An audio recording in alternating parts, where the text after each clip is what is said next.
Life can be a bit of a whirlwind, and some days chores can become overwhelming.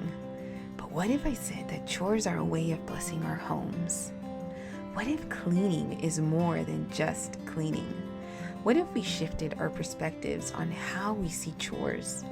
Because in reality, we are truly blessed to have a place to clean. Whether you have a new or a very lived-in home, know that having a home is a blessing, and caring for it is a form of expressing your gratitude towards what you have.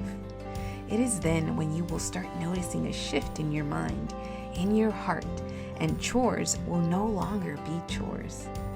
I created a very simple cleaning system that I hope encourages you to see cleaning as a blessing.